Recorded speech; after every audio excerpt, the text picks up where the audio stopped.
Today's courtroom drama centers on Herbert Kane, a man accused of assaulting a peace officer. Right away, there's confusion, frustration, and even some bizarre side stories about camping and past burglary charges. But at its core, this case is about one question.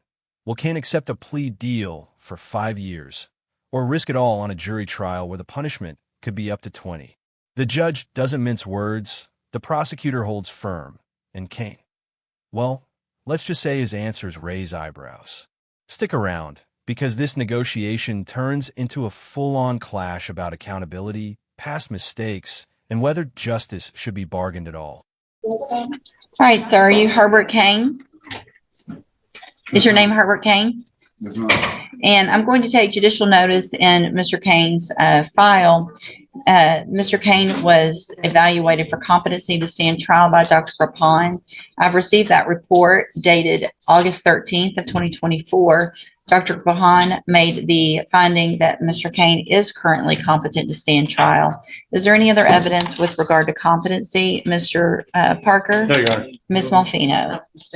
Then at this time, I am going to find that Mr. Kane is competent to stand trial.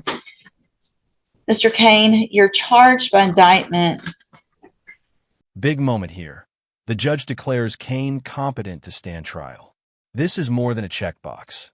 Competency means the court believes Kane understands the charges, the risks, and can help in his own defense. If he had been found incompetent, the case could have been delayed for treatment. But now, there are no excuses. He's facing a second-degree felony, assault on a peace officer, and the stakes are serious. Question for you. Do you think competency rulings are sometimes too quick, or should the system move fast to avoid delays? That's your question. Sure. I got, I guess, approached for camping out, but I wasn't there overnight. I just came back from the store. So here's the thing. What happened surrounding this offense or what they charged you with, that's information for your lawyer. And if for some reason if you believe you're not guilty, then that's what a jury's for, and we can let your case go to a jury. That's what we're going through. So it looks like the state has made an offer if you wanted to enter a plea of guilty for a 5-year term in prison. You have every right to reject that. Let a jury decide two things. The first is to decide if you're guilty or not. And then if they find you guilty, then they can decide what your punishment is. Do you understand? I understand, but as far as it being my first offense, I don't even get Here's the thing. Well, here's the thing. The offer is I don't get involved in the negotiations. That's not part of my job. So the state has made their offer. If you want to take it, you can take it. If you don't, then you let a jury decide. And so I just want to make sure you understand if you go to a jury, what your options are today and what your consequences could be if you go in front of a jury. Here's where the pressure sets in. The state offers 5 years in prison if Kane pleads guilty. Sounds harsh, but remember, a jury trial could mean anywhere from 2 to 20 years. Kane pushes back, arguing it's his first offense. But watch how the judge steps in. The offer is the offer. This is a classic courtroom standoff. Defendants wanting mercy, prosecutors sticking firm, and judges making sure the rules are crystal clear. If it were you, would you take the 5 years and lock in certainty, or roll the dice on a jury? I've gone over. Okay, so it doesn't appear that it was dismissed, but I just want to make sure right now we're talking about this case. The offer is what the offer is from the district attorney's office. So you either take it or you go to jury trial. I don't have a felony on my case as far as what she says. Look, regardless of that, that doesn't change. Even if you had it, it doesn't change the punishment in this one. Okay, that can be figured out by your attorney very easily if you have one or not. So I just need to know if you want to take the 5 years on this case or if you want to go let a jury decide. Might I ask her a question? No, you cannot ask her a question. I was trying to see if that was a felony or not. It's a state jail felony. Burglary of a building is what.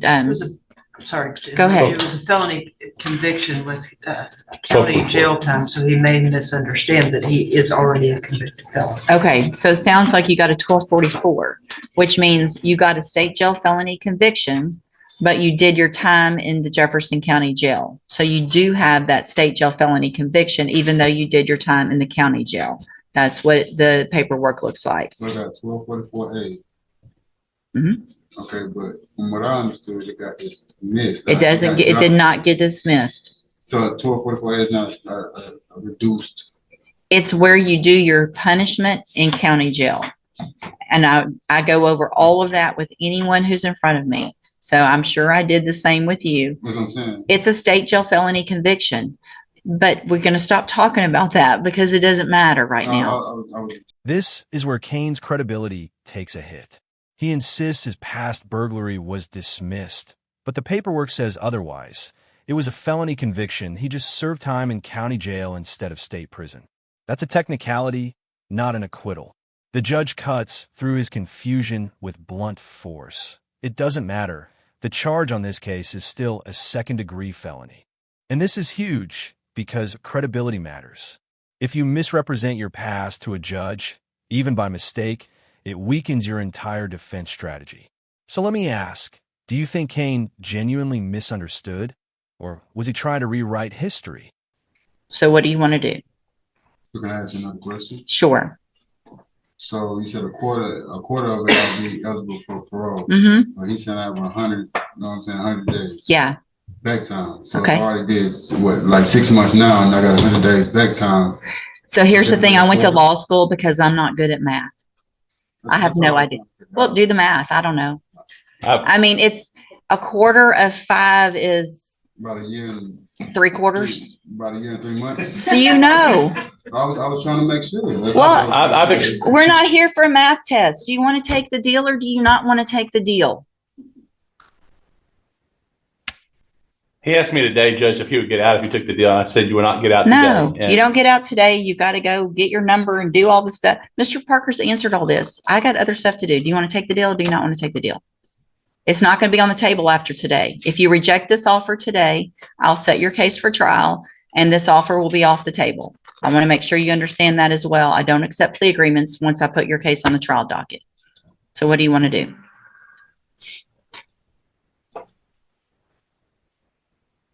You can take it to trial. Okay. So we'll put your case. You understand that I'm not going to take this 5-year deal and it's not going to get any better after today. You understand that, right? How could it not get better? Because I'm telling you it's not going to get better. I'm not going to accept a plea agreement for less than 5 years after today because I don't play with my trial docket and just put cases on it. So somebody thinks, well, if I make it last a little longer, maybe I'll get a better deal later. This is your deal today. If you don't want this deal, that's fine. It's either going to have a jury decide, which is fine, or the deal is going to be higher, not lower. Do you understand? And here comes the hammer. The judge warns Kane that if he doesn't accept the deal today, it's gone. No second chances, no better offers, nothing lower than 5 years. That's the courtroom equivalent of a shot clock running out. The judge even says flat out, I don't play with my trial docket. This is high-stakes poker. Take the guaranteed sentence now, or gamble on a jury that could hand down double, triple, or even quadruple the time. What would you do? Lock in 5 years or risk 20? We're doing really good with moving trials, do the best we can, but I can't tell you for sure when that would be. Question, but one more question and I'll let you know. On that burglary on a We're not going back to that. Just let me know. We're not, no, we're not going back to a burglary. Okay. Do you want the deal on this one or do you want to go to trial? Huh? Do you want the deal on this one or do you want to go to trial? We're not talking about the other case again. What's it to do? All right. I'll hold it while y'all go. You need to do the paperwork with Mr. Parker this morning and then I'll take care of it in a few minutes. Can I plead not guilty? No, if you're not, no. If you plead not guilty, then you go to trial. You're either going to say you did it or you didn't do it. Oh, I didn't do it. If you didn't do it, then we're going to set your case for trial. So we're going to put your case on the trial docket. And so, Mr. Kane, Mr. Parker has been appointed to represent you. He's one of the attorneys who handles a lot of cases for me as a court-appointed lawyer. If with your permission, I can release him and I can appoint another attorney today who can start getting ready for trial a little quicker. Is that okay? So here's where we land. Kane rejects the 5-year plea and pushes toward trial. The judge, clearly frustrated, releases his attorney and assigns a new one to get ready. This case perfectly shows the balance between negotiation and justice.